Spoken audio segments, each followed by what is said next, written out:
I'm going to start talking about a project that I'm going to build, and for this I'm going to use two microcontrollers. The first one is the nucleo. I'm not going to flash the microcontroller using the USB. I'm going to flash it by using the USART pins. So to do this, we need to change the boot mode. Here we have boot 0 and boot 1. We need to change the boot 0 to be like this. By doing this, we are setting the boot 0 to high and the boot 1 is set to low. Another thing that we are going to use is a USB to TTL to send the code from the computer to the microcontroller. In this device we have the TX, RX and ground pins. So the ground pin we are going to connect to ground.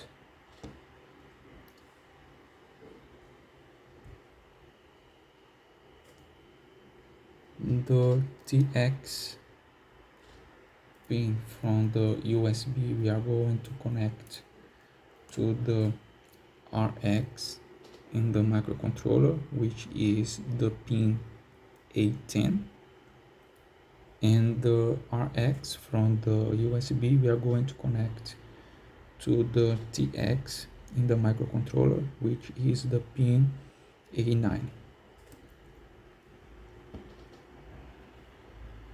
So like this. The next microcontroller that I'm going to use is a nucleo board.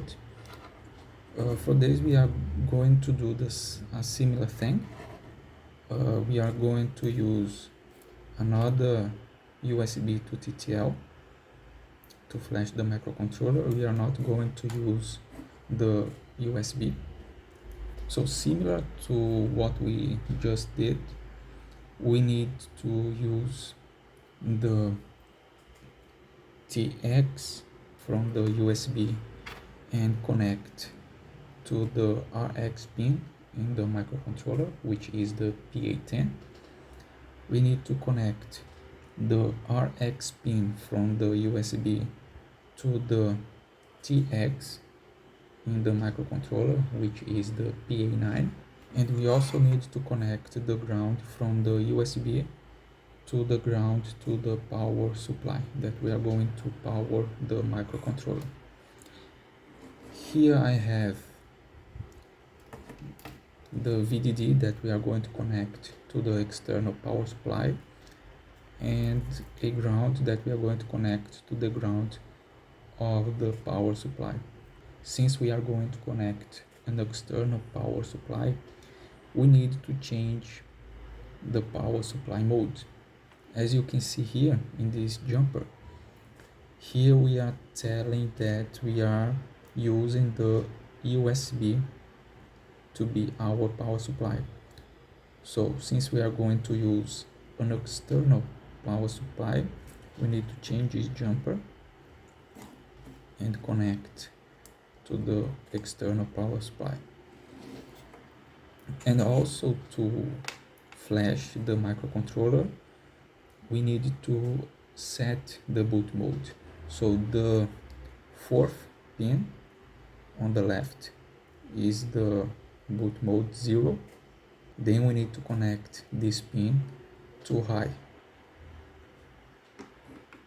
So here I have everything connected, and as you can see, the LED from the nucleo board is blinking.